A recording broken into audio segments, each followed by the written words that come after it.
Привет. Дай-ка я помою соседа машину. Я там как сутенер из-за тебя стоял, который пришел защищать свою проститутку. Из-за блокировки платформы полная серия доступна по ссылке в первом комментарии.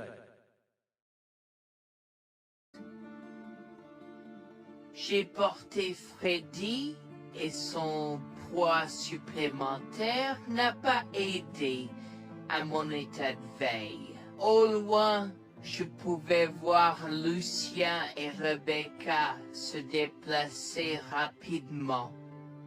J'ai appelé pour qu'ils ralentissent. Oh, allez, vous les tortues. J'ai 65 ans et je suis meilleure que vous deux. Dépêchez-vous. Comme je l'ai mentionné précédemment, nous rions pas souvent. Dépêche-toi, tu vas rater la meilleure partie. Quoi, je ne t'entends pas? S'il te plaît, ralentis. À ce stade, Jack et Rebecca semblaient avoir disparu. La neige s'aggravait et il semblait que la tempête de neige annoncée allait nous frapper. Tout autour de nous n'était que blanc. Freddy a commencé à pleurer et je m'inquiétais de plus en plus. Le vent froid hurlait à travers la forêt apparemment vide, soufflant de la neige dans mes yeux et me piquant la peau. Je tenais mon fils étroitement contre ma poitrine, essayant de le protéger du froid mordant. Alors que nous nous frayions un chemin à travers la neige, jusqu'aux genoux, à la recherche de tout signe d'aide. Des heures s'étaient écoulées depuis que Jack et Rebecca nous avaient laissés abandonnés au milieu de nulle part, à des milles de la ville ou du prochain abri.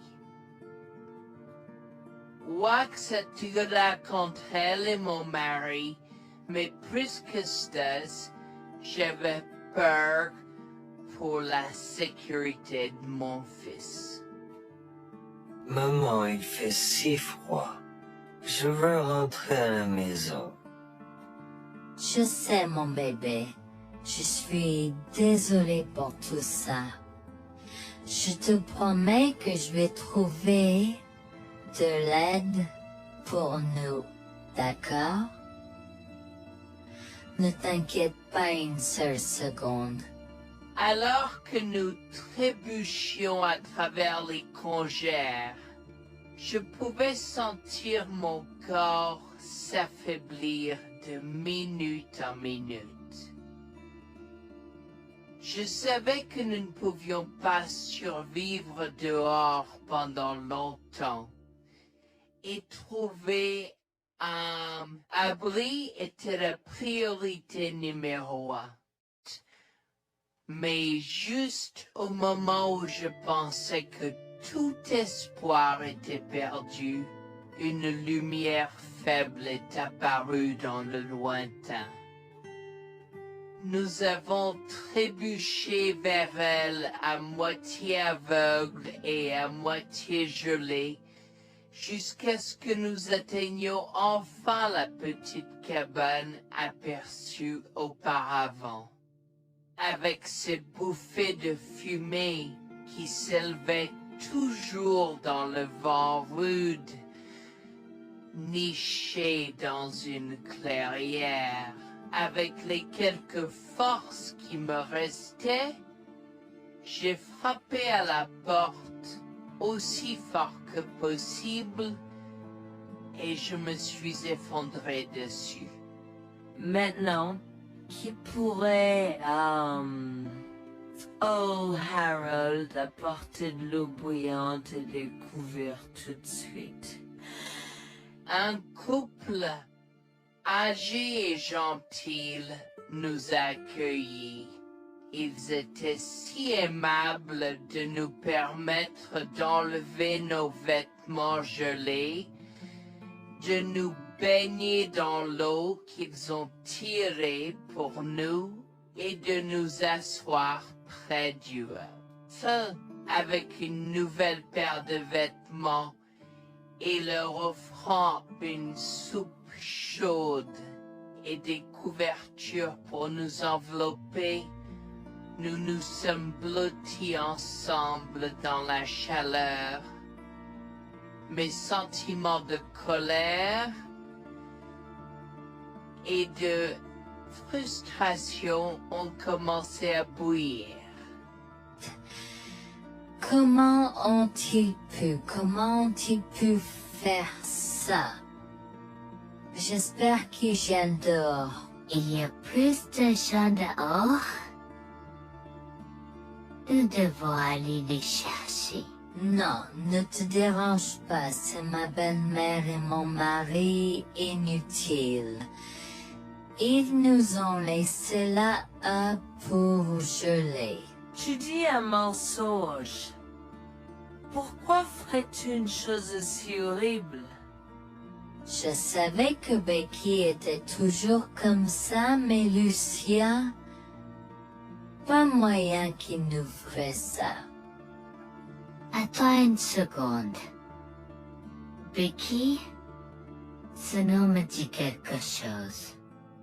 Est-ce la dame avec une fine silhouette, les lèvres pincées et sérieuses tout le temps? Porte-t-elle des lunettes pourpres et une taupe sur l'aide sa lèvre spéa? La même. Comment la connaissez-vous? Elle a l'habitude de parcourir ces régions, mais c'est bizarre de faire une telle chose pendant cette période où les tempêtes de neige sont abondantes.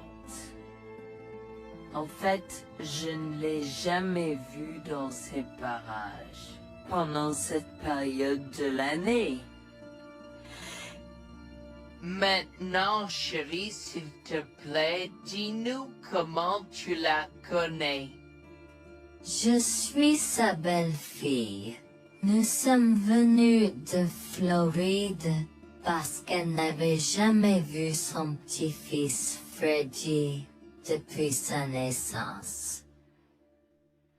Je voulais vraiment qu'ils se lient d'amitié et se connaissent, mais Anne semblait désintéressée, même après que nous soyons venus de si loin. Freddy était blotti contre moi, endormi dans mes bras, avec un sourire sur son visage. Dieu merci, il allait bien.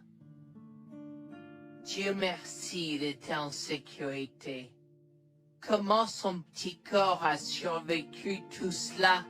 Encore un mystère pour moi. Mais plus je le regardais, plus je devenais frustré par son père, inutile, et sa grand-mère. Elle est magnifique.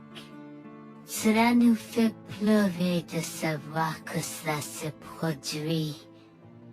Vous voyez, nous n'avons pas d'enfants. Nous ne pouvions pas en avoir. Alors nous avons décidé de venir vivre sur les montagnes. C'est la vie que nous avons toujours voulu, mais nous ne pouvons pas combler les lacunes dans nos cœurs. Donc, entendre que quelqu'un qui a la chance d'avoir un tel petit enfant a choisi d'être négligent est quelque chose que nous ne pouvons pas pardonner. Tu sais, j'ai toujours eu un drôle de pressentiment à propos de Becky, je te l'ai dit, Harold. Cette femme n'est pas normale dans sa tête. J'ai crié après eux leur disant d'attendre pour nous, mais ils ont juste continué à aller de l'avant. Ils m'entendaient, mais ils choisissaient de ne pas m'écouter. Pourquoi aurait-il fait ça? Parfois, nous ne savons pas pourquoi les gens font les mauvaises choses qu'ils font. Tout ce que nous pouvons faire, c'est faire de notre mieux.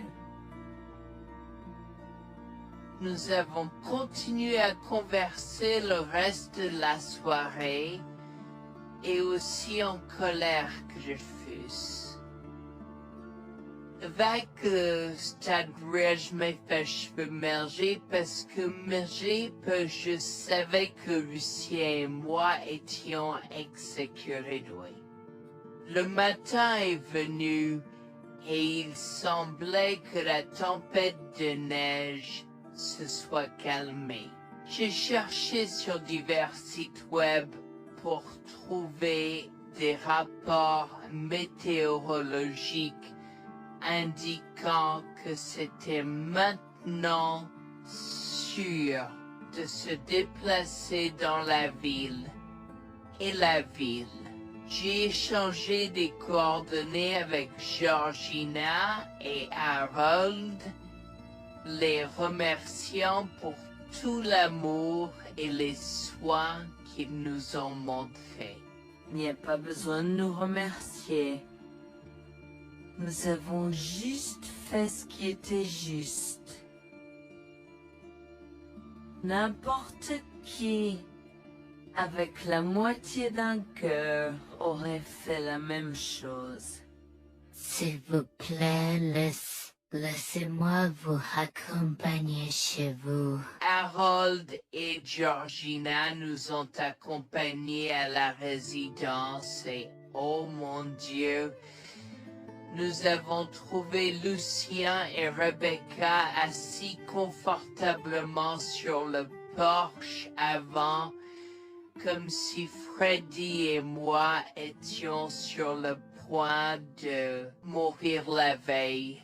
Je suis sorti de la voiture et j'ai commencé à perdre les pédales. Qu'est-ce qui ne va pas chez vous, les gens? Comment pouvez-vous nous laisser là? Tu nous ralentissais et nous voulions voir la cascade gelée. Est-ce que tu plaisantes? Freddy aurait pu mourir la nuit dernière. Tu t'en fous, vous, Lucien? Pour être juste, tu aurais pu simplement rester à la maison si tu n'étais vraiment pas prêt pour cette aventure. Je jure devant Dieu, à ce moment-là, ma vision est devenue rouge.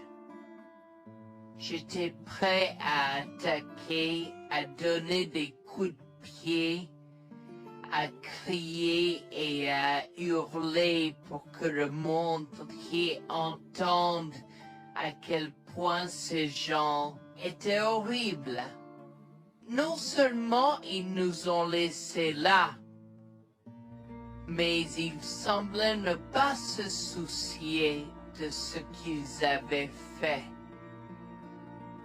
C'était presque comme s'ils essayaient de nous tuer. Avant que je ne puisse lancer une série d'actions et de mots qui ne pourraient pas être repris, Harold m'a retenu, me disant de me calmer, car Freddy était toujours dans la voiture avec Georgina. En assistant à toute cette scène, il m'a fallu un moment pour me calmer. Mais même si j'avais calmé, j'étais toujours agressif et argumentatif. Vous nous avez laissés là. Nous aurions pu mourir, Lucien. Tu t'en fous de ça? Tu t'en fous que ta mère ait essayé de nous tuer? Ne sois pas dramatique, Noémie. Elle n'essayait pas de faire ça.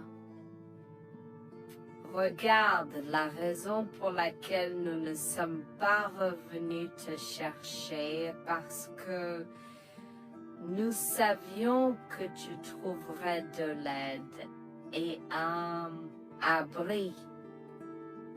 Je veux dire, tu as toi-même indiqué cette cabane, n'est-ce pas? Il semble que tu aies obtenu l'aide dont tu avais besoin. Pas grâce à toi ou à ta mère.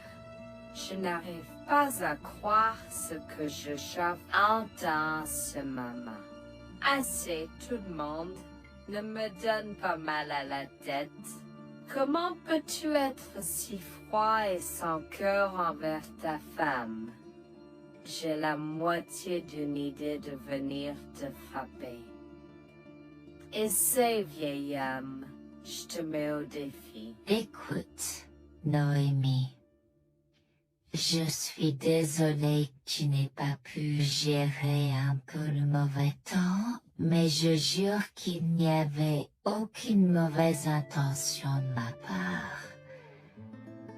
Écoute, Noémie, je suis désolée que tu n'aies pas pu gérer un peu le mauvais temps, mais je jure qu'il n'y avait aucune mauvaise intention de ma part. Oh oui. Pourquoi diable irais-tu faire de la randonnée à cette période de l'année? Nous ne te voyons jamais pendant cette période, alors quoi maintenant? Pourquoi maintenant quand tu as un enfant qui ne voulait que se connecter avec toi? Quelqu'un pourrait argumenter que ce niveau de négligence grossière était intentionnel, Becky. Tu es une personne malade et pathétique. Cela a semblé faire fondre l'extérieur froid et dur de Becky, qui avait l'air douloureuse, du moins pendant un instant, avant de revenir à son extérieur de méchante sorcière de l'Ouest. Je ne sais pas ce que tu essaies d'insinuer, mais si tu cherches une bataille, je peux t'assurer que tu la perdras. Tu oublies que je suis une femme riche. J'ai accès au meilleur.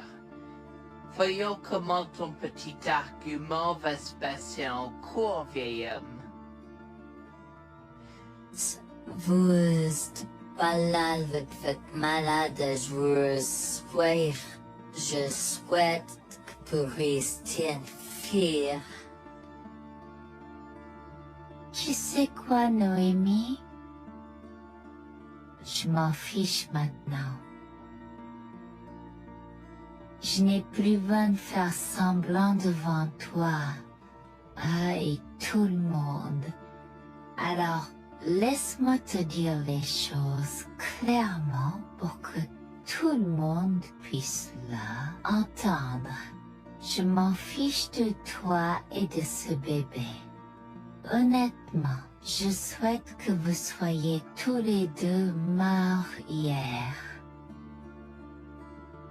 Au moins, vous auriez arrêté de me déranger avec vos tentatives pour rencontrer ce bébé. Est-ce que je parais en avoir quelque chose à faire? J'ai fait mon geste vers elle comme si mon corps avait une volonté propre. Je me suis approché d'elle et l'ai giflée. J'ai continué à la gifler et à donner des coups de pied aussi fort que possible jusqu'à ce que Jack et Harold me déchirent. Tu m'insultes. Comment osais-je? Comment osez-vous vous asseoir là et défendre cette sorcière? Elle l'avait mérité. Toi, je vais te poursuivre en justice. Comment oses-tu me mettre les mains dessus? Elle ne voulait évidemment pas cela. Regardez, il semble que les tensions soient élevées en ce moment. Pourquoi ne pas tous prendre une grande respiration? Entrons et réglons cela. Vous êtes un homme faible et pathétique, et j'espère que vous passerez le reste de votre vie à expier ce que vous avez fait à votre fils.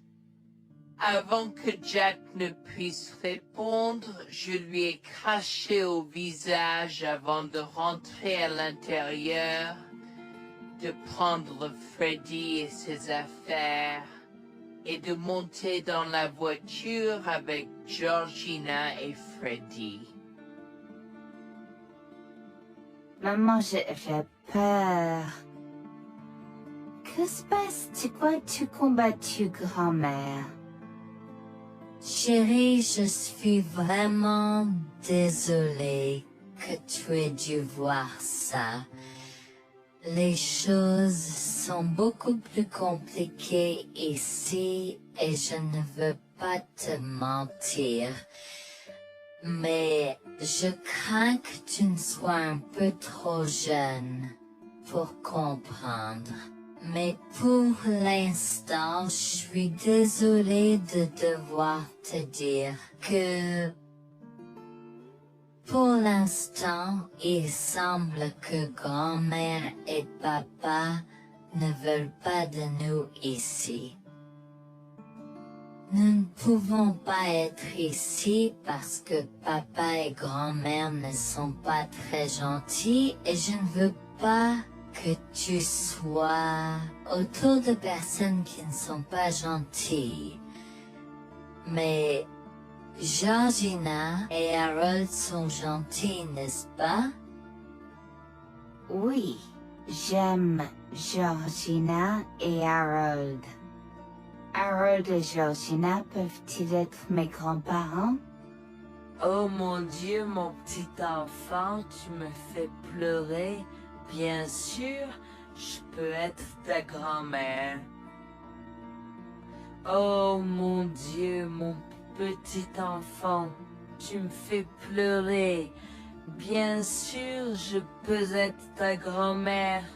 Je serai toujours ton ami et je te promets de prendre soin de toi si tu as besoin de moi. Harold a pris la voiture et nous a emmenés à un hôtel où nous avons pu nous reposer et nous remettre de nos émotions, mais malheureusement tout l'événement était un peu trop difficile à gérer. J'y avais très peur pour l'avenir Board of Dieu, tant Freddy que moi, car cela signifiait le divorce. Mais j'avais peur, Bertie, qu'ils obtiennent la garde de Freddy.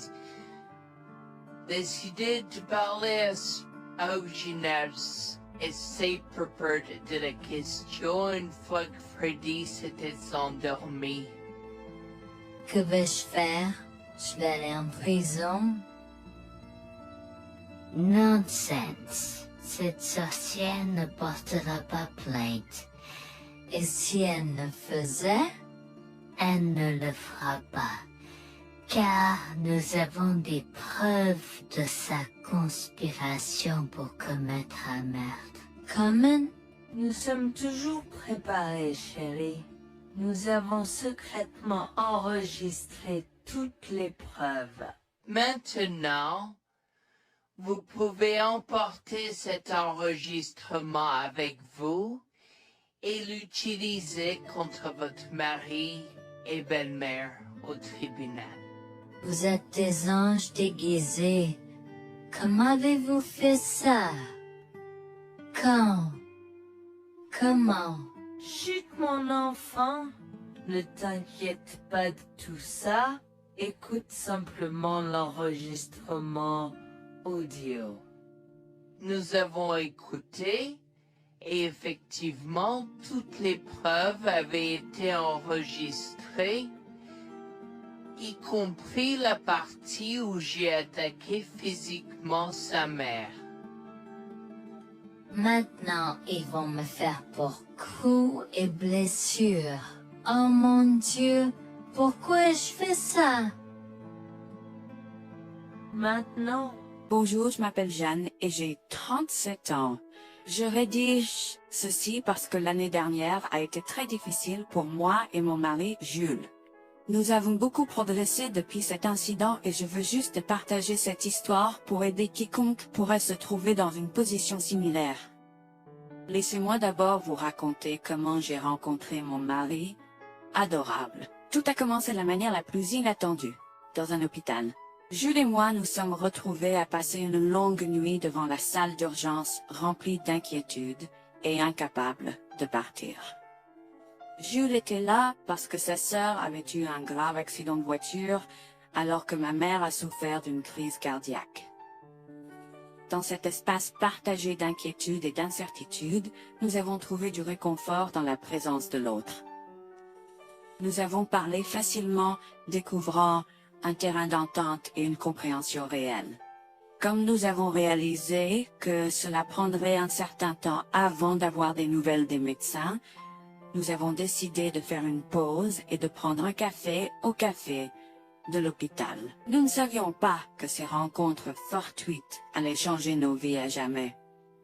Au fur et à mesure que la nuit se transformait en aube, nous avons échangé des numéros avant de nous séparer à contre-séance. Pendant que la condition de ma mère se stabilisait et qu'elle commençait sa convalescence, la sœur de Jules faisait face à un voyage plus difficile. L'accident l'avait laissée avec de graves lésions de la moelle épinière et des blessures cérébrales, et elle était paralysée de la taille aux pieds. Jules était dévasté, partagé entre le soulagement qu'elle ait survécu et la tristesse face aux défis qu'elle allait maintenant affronter. Au cours des mois suivants, Jules et moi sommes restés en contact, nous nous soutenons émotionnellement pendant les convalescences de nos proches. Nos conversations ont progressivement changé, nous permettant de partager nos espoirs, nos rêves et nos peurs. Dans l'un de ces échanges sincères, Jules a eu le courage de m'inviter à prendre un café, un rappel significatif de l'endroit où notre connexion avait d'abord fleuri. Notre amour a grandi rapidement, alimenté par la fondation que nous avons construite pendant nos moments les plus sombres. Welfare vers la réalité de l'autre et avons avoir un Cela n'a pas pris longtemps pour que nous réalisions que nous avions trouvé quelque chose de vraiment spécial. Après 2 ans de fréquentation, Jules m'a demandé en mariage. Avec une joie débordante, j'ai dit oui avec enthousiasme. Notre mariage était une petite et intime célébration, honorant l'amour qui est né de nos épreuves partagées. À ce moment-là, la sœur de Jules avait besoin de soins spécialisés, et il, étant le membre de la famille le plus proche, a pris la responsabilité. Cependant, il avait également besoin d'un travail temps plein pour gérer les factures qui s'accumulaient. Inquiète qu'il soit accablé, Jules a travaillé sans relâche